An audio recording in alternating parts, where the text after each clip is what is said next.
Hello, Dave. Hello, Matt. How are you doing? I am fine. How are you doing? Good. This is about as late as my prayer time goes. This is still the hangover from the winter solstice. 6:29 is actually the earliest, I should say, the last prayer of the day. I got a couple of questions for you. Are we recording? We are recording. Okay. Actually, the first one isn't a question. It's thank you for signing the Herman number ones. You're welcome.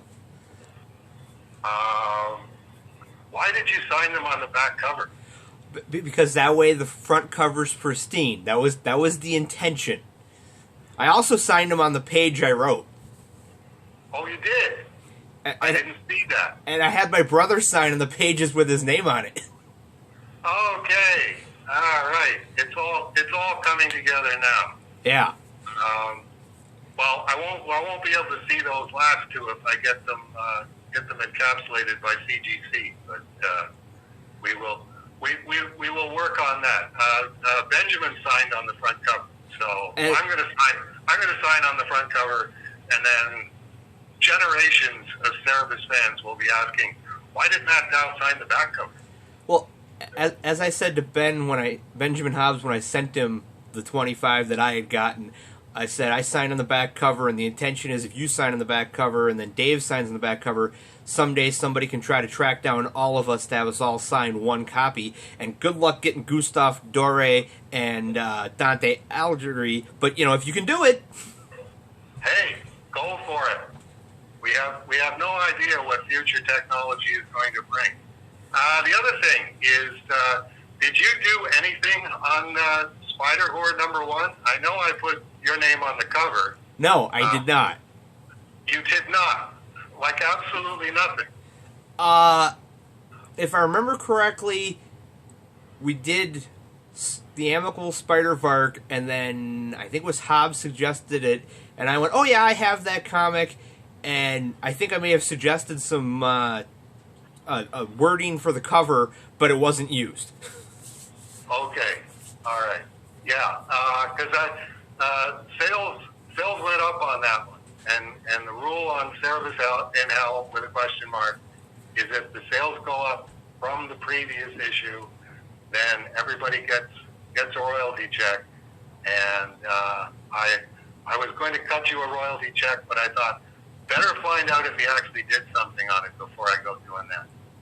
It was one of those when we had kicked around ideas, and then when your drawing for Spider-Horde came in over the facts, it was, yeah, I can't think of anything to write for that, so I'll bow out on this one, guys. Okay. Benjamin did let me know that it was Laura McFarland, who came up with the name. So she gets a royalty. Benjamin did some work on it. He gets a royalty. David Birdsong gets a royalty. Sandy Potwell, of course, gets the 4% co-creator royalty, and that pretty well wipes out all of the profits. It's not quite that bad, but anyway. What? Sandy or Eddie asked me, you didn't have anything to do with this one, did you? And I'm like, no, but I'll take free copies. So he sent me 15 copies. So I signed 5, and they're coming up to you as soon as I get to the post office and mail the big box of everything I need to send Dave. Okay. Maybe I owe you a royalty for using your name on the front cover. No.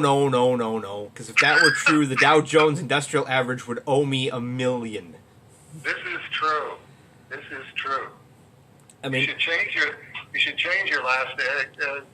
Divorce Paula and marry somebody named Jones. So your last name's Dow Jones. Well, for years it's been, are you related to the Dow Chemical people? No. Are you related to Dow Jones? No.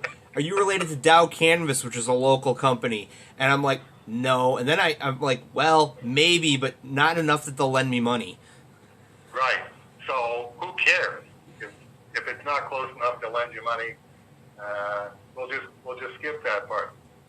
I got something from before. I don't remember who it was that asked about the reference that Matt Wagner had done to Dave Sim in the last issue of Mage, and they were asking what it that they were talking to Dave Sim, this collaboration or whatever, and I think it was, as I said when I was answering the question, I think it was Matt Wagner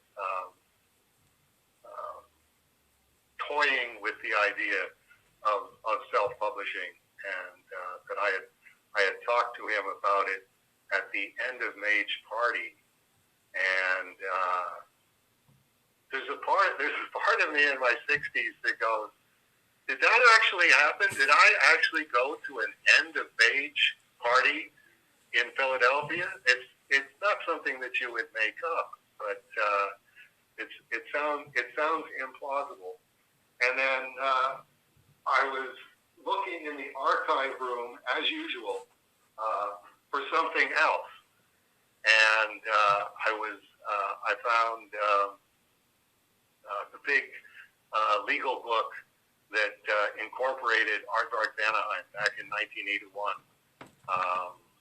with Denny's signature on it, my signature on it, and under that was a three-ring binder that appears to be Karen McKeel's appointments for Dave Sim binder, where I would tell her something like, it's got the planning for the Hawaii trip in it, with various places that we could stay and the pluses and minuses of them, how much it was going to cost, flying out December 30th, 1986, flying back in April 1st, 1987.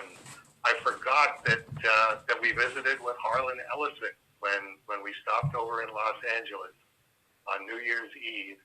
We went over to Ellison Wonderland, and Gerhardt and I both went over there. And hard to believe that would slip my mind, but it slipped my mind. So it's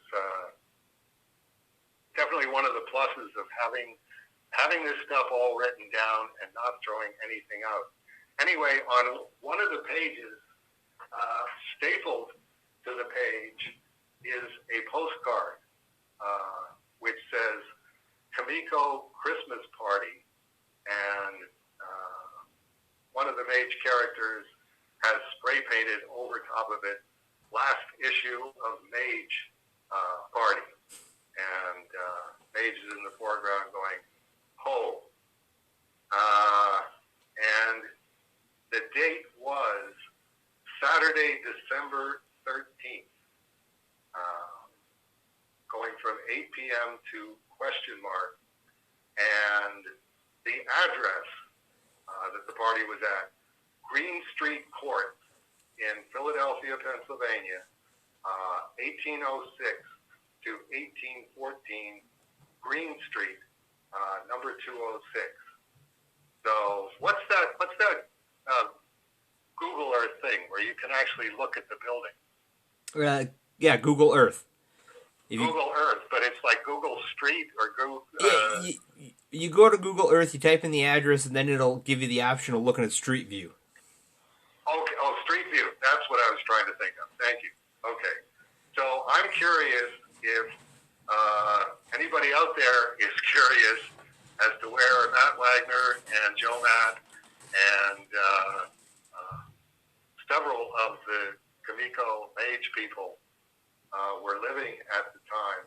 I don't know if 1806 to 1814 Green Street still looks the same as it did then, but watch for the second floor and look for a Steve Ditko style window. I don't think I imagined that part, and if it still exists, that would be pretty cool to say it still exists. Somebody lives there who probably doesn't do comics at this point. Maybe. Or somebody, or maybe somebody that's in the comics was looking to buy a place and went, a Steve Ditko window. That's very possible. It's never strayed out of the comic book field, because anybody who works in comics isn't looking at where the bathrooms are, or how large the bedrooms are, or how big the closets are. It's, hey, a Steve Ditko window. And oh man, let's live here. Okay, I think we're moving on to.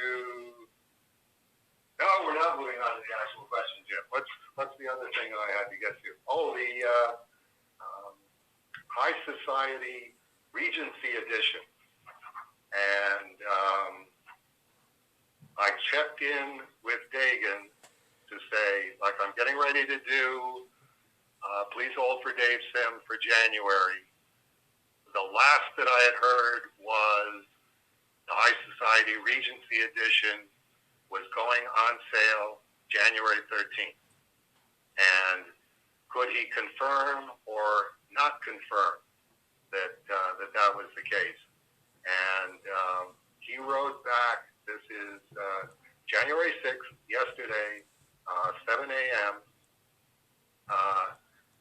The pre-sale window will open sometime this month. What do you suppose a pre-sale window is? I don't know. I don't know either, but it sounds like one of those, you might get a couple of chances here, like there's a pre-sale window, and then there's a window. But what happens if they all fell in the pre-sale window? This is one of those, somebody somewhere is going to start crying and yelling at you and at me, and it's like, we have very little to do with this. That's right. It's like, I'm just giving you the information that I've got. I've underlined it in the facts. The pre-sale window will open sometime this month, so it is January. There's 23 days where it could be, the pre-sale window will be opening sometime this month. I guess you ran a teaser for the High Society Regency edition in the last little while? Dagan redid the website for the Waverly Press and for the Service Overstock. And now there is a page on the website for the Regency edition. It says that it is coming soon, but it also, because of the widgets involved in selling things online, it says it's sold out. Okay, that's what happened. It was I got a phone message from a Cerebus fan saying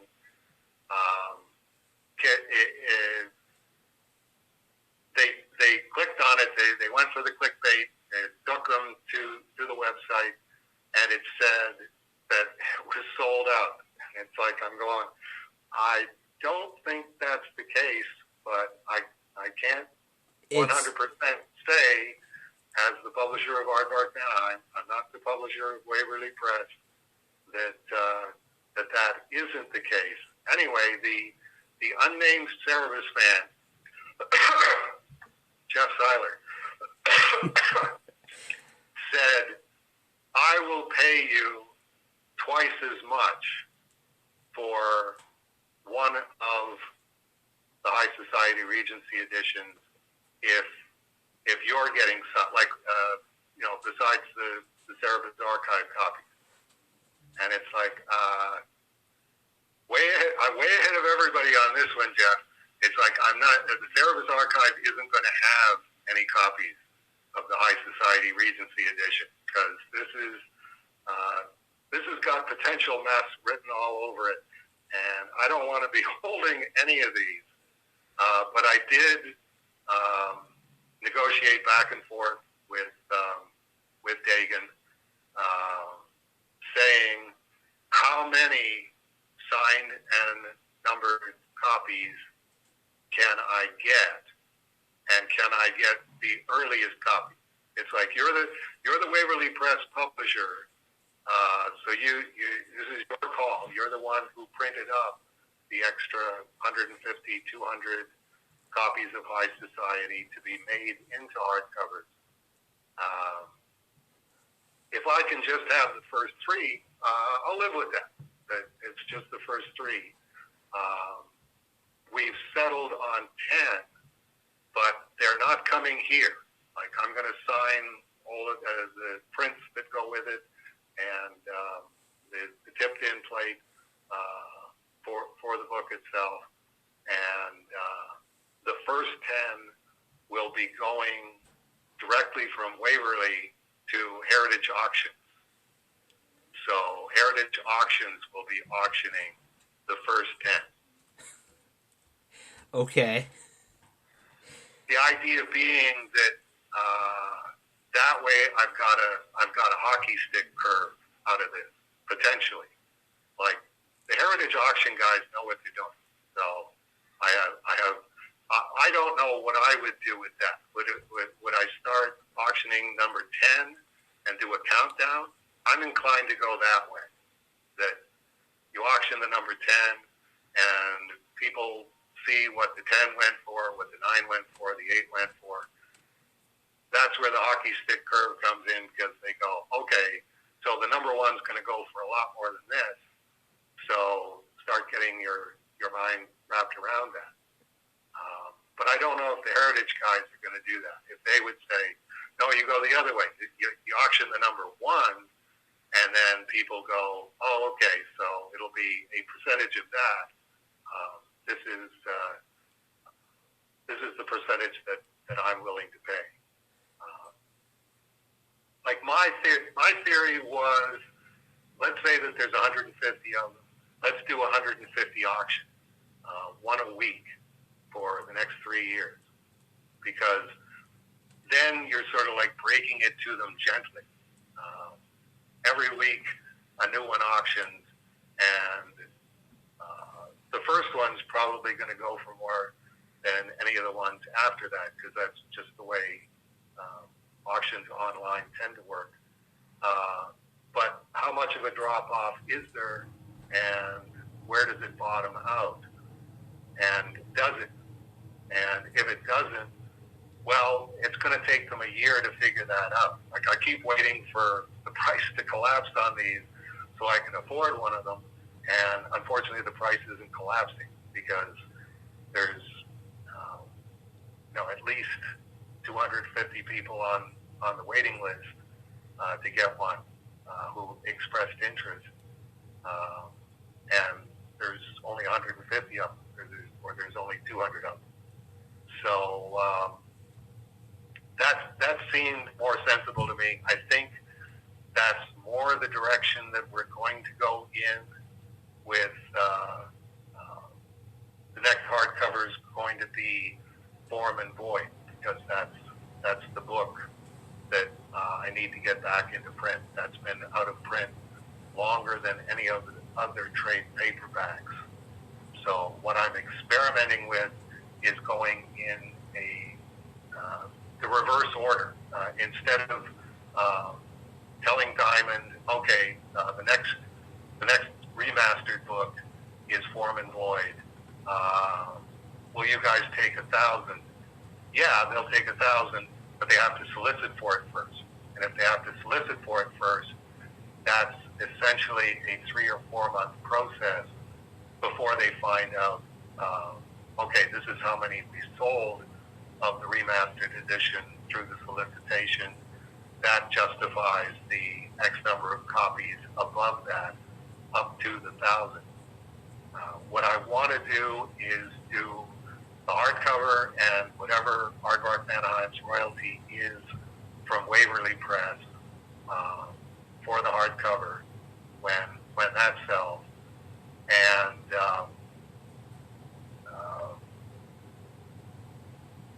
whatever issue of Cerebus we can time for doing a Kickstarter at the same time. It would be, in this case, Cerebus number 2, I think. If I combine the royalties on the hardcover and whatever I can sell the number 2 covers 4 through Heritage Auctions, and whatever I can sell the first 10 hardcovers through Heritage Auctions for, and whatever the royalty would be on the Cerebus #2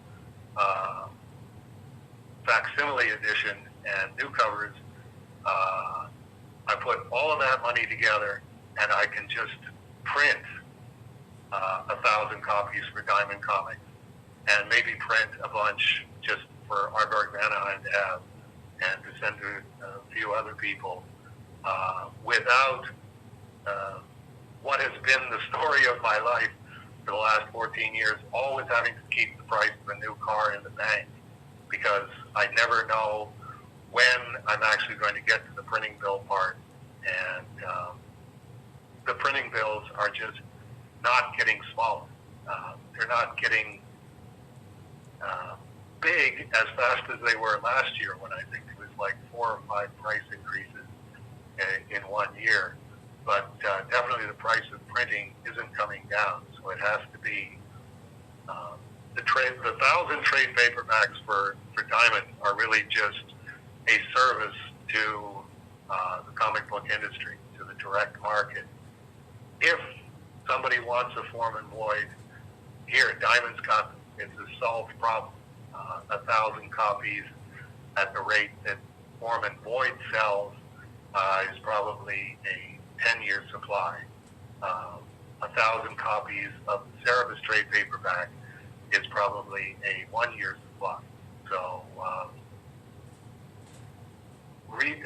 being able to pay for the remastering, which is where the Aardvark Vanaheim's Spawn 10 royalties went, it's as long as the money's here now, let's use it.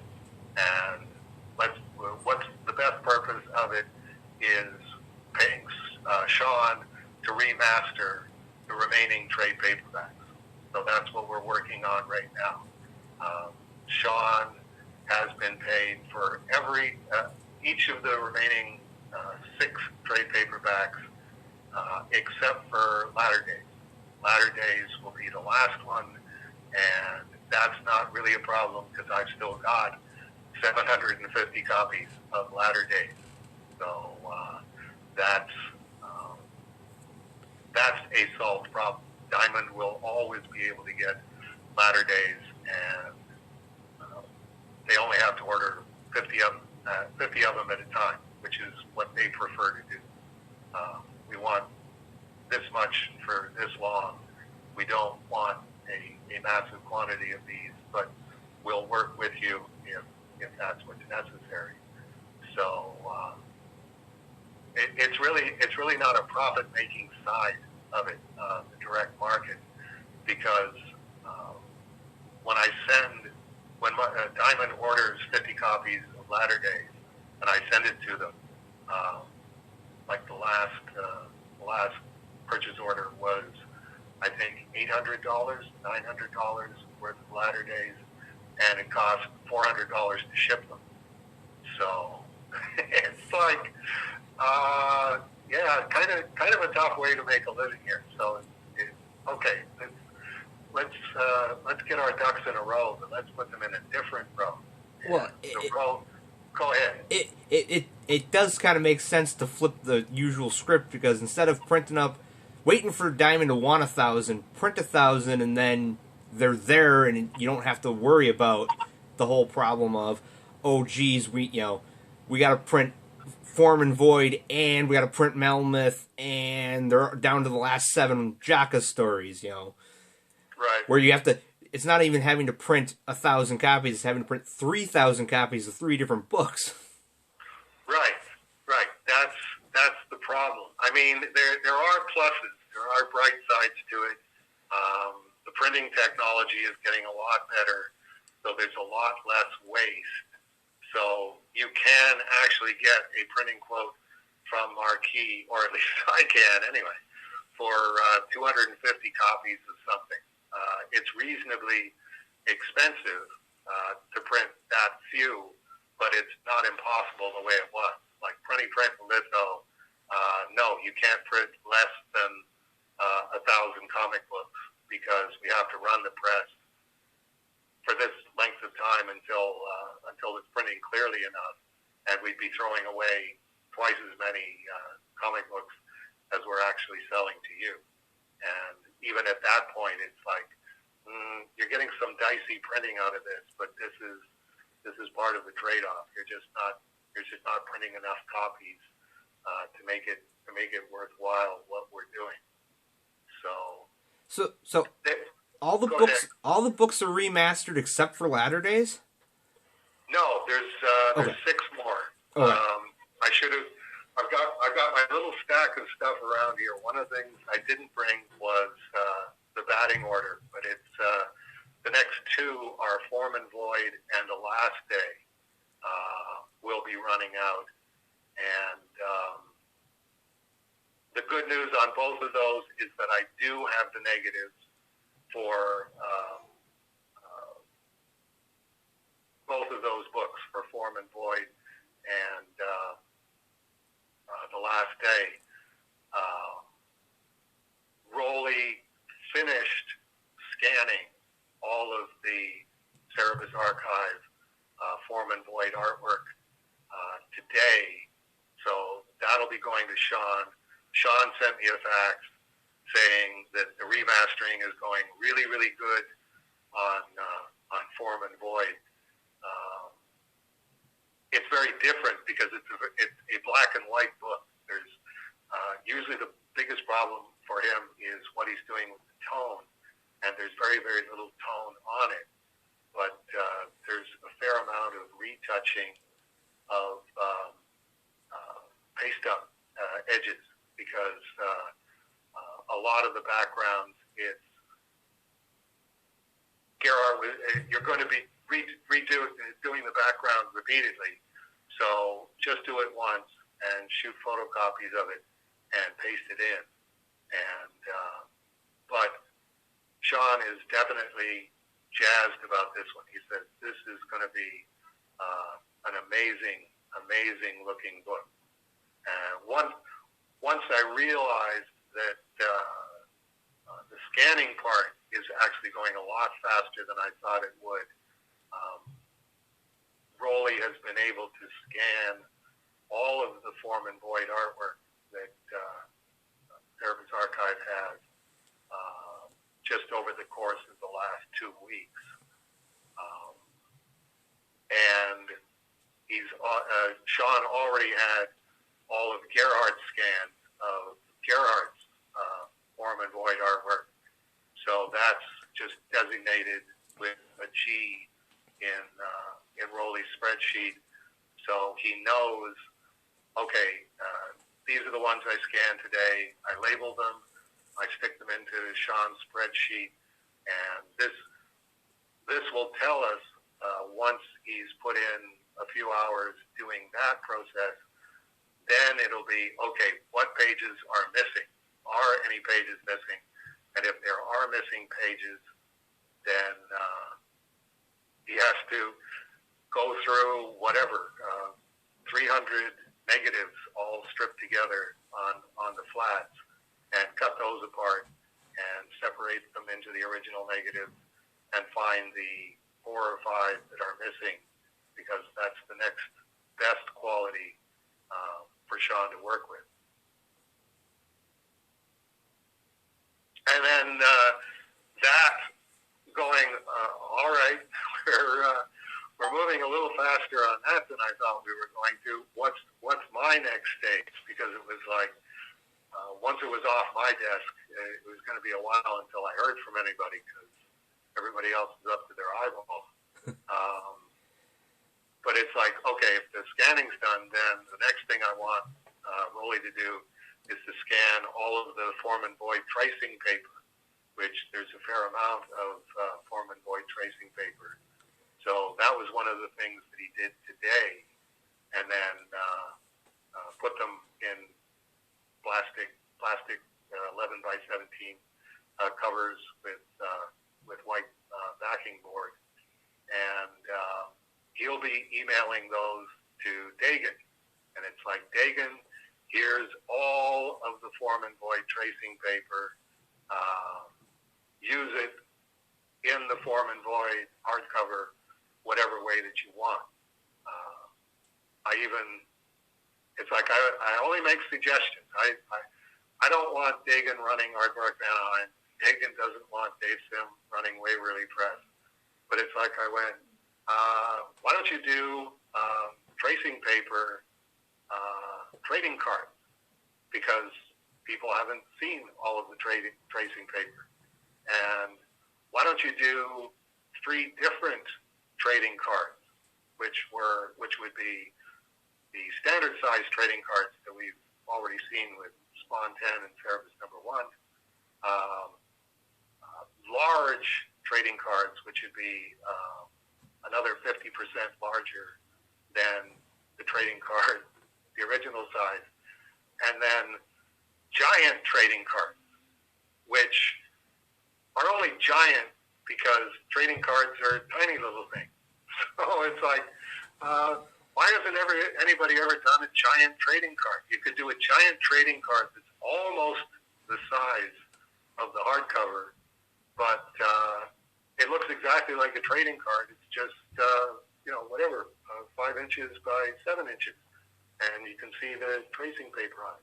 So I didn't hear back from Dagan. I imagine he'll be mulling that one over for a while, like giant-sized trading cards. It's like, well, I'm not a hardcover guy. I'm not a trading card guy, so I'm going to come up with very weird suggestions.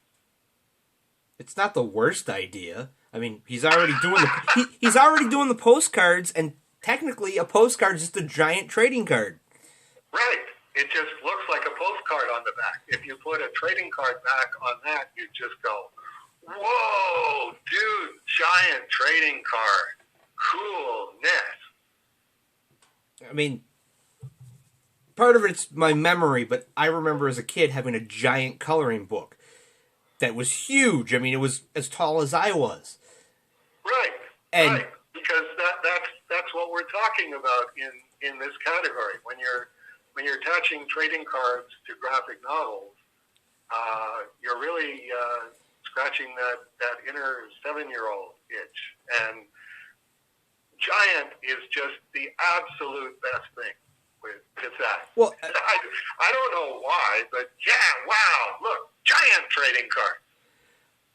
I'm just thinking about, there's at least 2 or 3 tracing papers out there that if they were to be a trading card, yeah, as close to life size as possible, please. Like the background tracing paper that Gerhard did of the Sanctuary from one panel of Latter Days, that the actual panel's in shadow and you can't see any of the detail, but it was part of the Books of Service show, and all the yahoos freaked out when we saw it. We're like, can we get that as a poster? I mean, this is, Gary, you were just tracing this to see, to get your idea of what you were going to do with it. This isn't finished artwork. Why are you putting so much detail in? He's like, 'cause I was bored.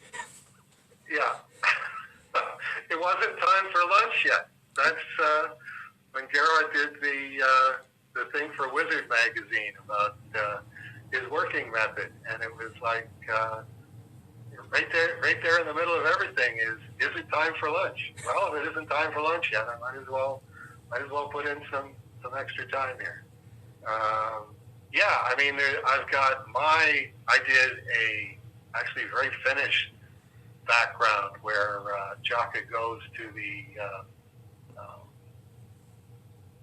inn that they have to find out if she and Cerebus can stay there, with all of the birch trees in the background. And that's a good 2 feet by 3 feet. Rowley had to find giant plastic bags, which were like 2 backing boards wide. And it turns out it would cost as much to get 250 of them as it would to get 40 of them. So he went ahead and got 250 of them. So we don't have a lifetime supply, but we got a bunch of them. But yeah, it would be, why not do 1 2-foot by 3-foot trading card and make it an absolute giant? Here's all of the detail that you would be missing on something else. So I don't know. We'll find out. our minds are playgrounds, and the world is our oyster. And I'm sure there's somebody listening to this. Well, not right now, but that's when it's actually up on the internet. Is going to listen to this going, I hate you both. I hate you both. I can't afford that. I don't have the wall space. I hate you both. That's not my problem. And this is one of the things that I have learned from Dagan is it's not our problem to figure out how everybody can afford this. Our problem is to tempt everybody by going, you're really, really going to want this. And Dagan is also, like, he's very, very focused on one and done. You get the book done, and the book is done. You don't do the book again. You don't reprint it. You don't try to figure out how to get a Brian Jones box set that he did into every Rolling Stones fan's hand. That's not the situation from Dagan's point of view. That would be like number 6 on his list if it was even on his list. Number 1 is doing the absolute coolest Brian Jones book with this material that you could possibly do, and then everything else has to fit itself in around there. So, don't look daggers at Matt Dow or Dave Sims. We're just the Greek chorus off to the side, singing possible choruses to the aria that Dagan James is projecting across Cerebus fandom. Well, that was when he was doing the Secret History of the Counterfeit book, and he emailed Margaret. He emailed me going, is there anything you can help me with, to get material for this? And I'm like, I gotta talk to somebody else, but yeah, I'll see what I got. And I emailed Margaret, and it's like, Margaret's pulling up everything and sending it to me and Dagan. And Dagan's going, oh wow, thanks. Oh wow, thanks. Oh wow, thanks. And I'm finding stuff, and he's going, oh wow, thanks. Oh wow, thanks. And then Eddie got in on it, and it's oh wow, thanks. And then when I got the initial proof, and he and Sean put together the initial proof and emailed it of, this is a very rough. This is just, the rough. It's not finished. It's not polished. But, any notes. And I started giving notes. And I signed my email at the end saying, you did ask me to edit this. I understand it's a rough, but you asked for Editor Matt. And Editor Matt, as the Yahoo group learned, is not the kind of person you want to invite to a party. And Sean came back with, I said it was just a rough. I'm like, I understand that. But the point here is you asked for feedback, and I'm going to be brutal. Right. And then when the second draft came, I'm like, there's a couple little tweaks I would make, but other than that, yeah, this is great. Good stuff. I got one more that we got to do before we get to the actual questions. Keith Colbeck, I forget the name of his podcast. He's out in Calgary, and did an interview with me a while back now, and he sent me a fax updating me on a few things. Sent me a very nice piece of Cerebus art, and I wanted to quote his second paragraph. This just came in the mail today. I have discovered that the most pleasant place on the internet for talking about comics is the official Cerebus Facebook group. Wonderful folks there, great discussion. And it's like, when do you ever hear a really positive comment about anything having to do with the internet? So I wanted to throw that out there. That's Oliver, right? Like Oliver and Margaret, yeah. Yeah. So they run a pretty tight ship, but they're also pretty flexible, and I think they've got the discussion group that we've been hoping was out there somewhere since back in the Yahoo days. Yeah, I mean, we're pretty good. Everybody in the Facebook group is pretty good about not just posting extremely tangible things. Usually, if it doesn't have you, Service, Gerhard, or possibly Turtles 8, it doesn't go up. Right. And Good plan. I love taking selfies in my service clothes and masks and stuff and putting them on there, and then immediately I get 5 likes, and it's like I don't think they realize that Ron Essler is me, but Well, you keep mentioning it on Please Hold with Dave Sim. Eventually, it's got to sink in. Well, right? I photoshopped a photo of me wearing my black "He Doesn't Love You, He Just Wants Your Money" T-shirt, holding a copy of the remastered #1, and then another picture of me where I'm wearing my blue Service for Dictator shirt, holding the Service #1, and photoshopped it so the two of us are together holding the same comic, and I titled it "That Rare Photo of Matt Dow and Ron Essler Together." Just proving that the one guy can't be the other. Superman went and got President Kennedy to do that, to pretend to be Clark Kent in Action Comics #309. Right. I'm sure you knew that already. Everybody that is a Superman fan knows that one because that's the infamous issue from November of 1963.